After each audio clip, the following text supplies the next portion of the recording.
अपयश मिळत असेल तर याबाबत दुःख करत बसू नका, कारण काळ अनंत आहे। वारंवार प्रयत्न करा व सतत प्रगतीच्या दिशेने पाऊल टाका। सतत कर्तव्य करीत राहा, आज नाही तर उद्या तुम्ही नक्कीच यशस्वी व्हाल। उठा, जागे व्हा, थांबू नका जोपर्यंत ध्येय प्राप्त होत नाही। जीवनात चढ उतार हे येतच असतात। नेहमी हसत राहा आणि चेहरा काय कामाचा जो हसत नाही। अहंकारापासून तितकेच सावध राहा जितके एखाद्या पिसाळलेल्या कुत्र्यापासून असतात। प्रत्येक क्षणाचा व संधीचा उपयोग करून घ्या। प्रगतीचा मार्ग फार मोठा आहे आणि काळ वेगाने पुढे जात आहे, म्हणून आपल्या संपूर्ण आत्मबळाने कामाला लागा, तेव्हाच तुम्ही ध्येय गाठू शकाल। कोणत्याही गोष्टीसाठी स्वतःला दुःखी कष्टी करून घेऊ नका। मनुष्यावर नव्हे तर देवावर विश्वास ठेवा, तोच तुम्हाला योग्य मार्ग दाखवेल आणि सन्मार्ग सुचवेल। स्वतःच्या मनाला नेहमी कामात गुंतवून ठेवा, त्याला रिकामे राहू देऊ नका। जीवन गांभीर्याने जगा, त्या तुमच्या समोर आत्मोन्नतीची महान कार्य आहे आणि वेळ फारच थोडा आहे। बेसावधपणे जर तुम्ही नको त्या गोष्टीत गुंतून राहिलात तर तुम्हाला दुःखी व्हावे लागेल आणि अधिकच वाईट स्थितीत जाऊन पोहोचाल। ध्येय व आशा बाळगल्यास जीवनातील सर्व प्रसंगांशी सामना करण्याची योग्यता तुमच्यात लवकरच येईल। तुम्ही स्वतःच्या बळावर उभे राहा। आवश्यक वाटत असेल तर संपूर्ण जगाला आव्हान द्या, यामुळेच तुमचे काहीच नुकसान होणार नाही। थोर व्यक्ती हे सदैव एकाकी वाटचाल करीत आले आहेत आणि या एकाकी प्रयत्नामुळेच ते फार दूर पर्यंत पोहोचले आहेत। एकाकीपणे चालून त्यांनी स्वतःच्या बळावर जगातील महान कार्य संपन्न केले आहेत। याकरिता त्यांना केवळ स्वतःच्या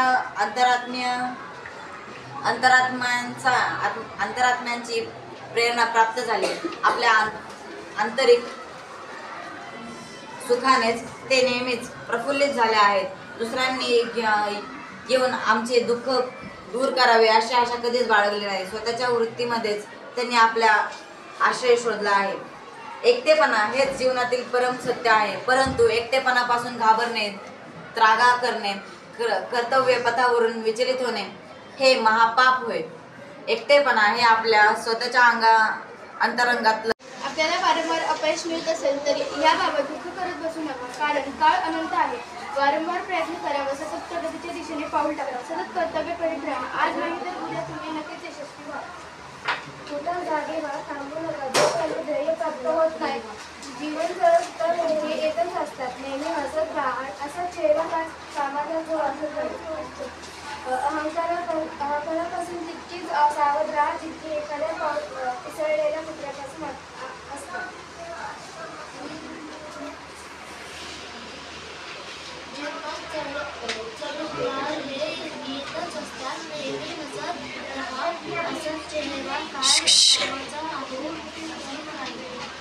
अहंकारापासून तितकीच सावध राहा जितकी एखाद्या पिसळलेल्या कुत्र्यापासून असतात। प्रत्येक क्षणांचा व संधीचा उपयोग करून घ्या। प्रगतीचा मार्ग फार मोठा आहे आणि काळ वेगाने पुढे जात आहे, म्हणून आपल्याला संपूर्ण आत्मबळाने कामाला लागा, तेव्हाच तुम्ही ध्येय गाठू शकाल। कोणत्याही गोष्टीसाठी स्वतःला दुःखी कष्टी करून घेऊ नका। मनुष्यावर नव्हे तर देवावर विश्वास ठेवा, तर तुम्हाला योग्य मार्ग दाखवेल आणि सन्मार्ग सुचवेल। स्वतःच्या मनाला नेहमी कामाला गुंतवून ठेवा, त्याला रिकामे राहू देऊ नका। जीवन गांभीर्याने जगा, तुमच्या समोर आत्मोन्नतीचे महान कार्य आहे आणि वेळ फारच थोडा आहे। बेसावधानपणे जर तुम्ही नको त्या गोष्टीत गुंतून राहिला तर तुम्हाला दुःखी व्हावे लागेल आणि अधिकच वाईट स्थितीत जाऊन पोहोचवाल। धैर्य व आशा बाळगल्या जीवनातील सर्व प्रसंगाशी सामना करण्याची योग्यता तुमच्यात लवकरच येईल. तुम्ही स्वतःच्या बळावर उभे राहा. आवश्यक वाटत असेल तर संपूर्ण जगाला आव्हान द्या.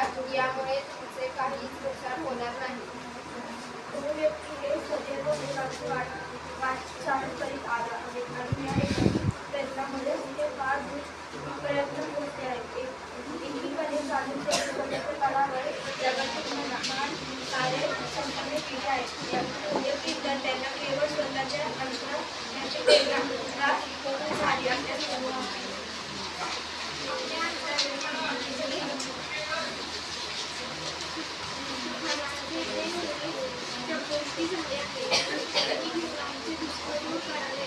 पुढे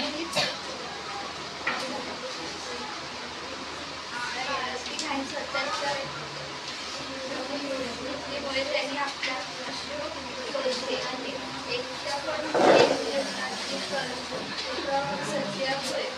परंतु एकटेपणापासून घाबरणे, त्रास करणे,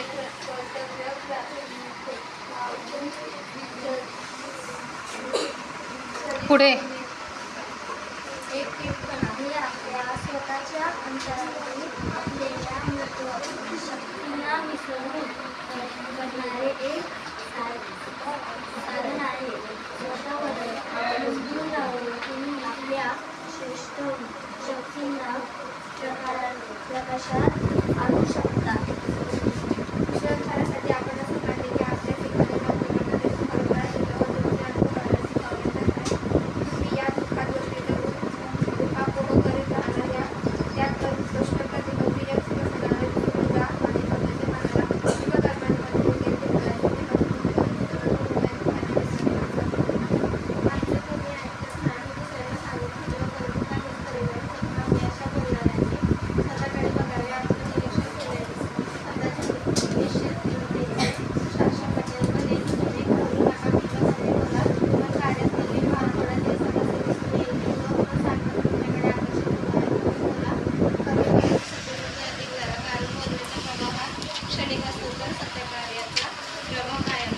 मनुष्यामध्ये एखाद्या कामाचा ध्यास असेल तर इतरांकडून 100 पट कामे करून घेतो आणि इतके जास्त काम करून घेतो की आश्चर्य वाटावे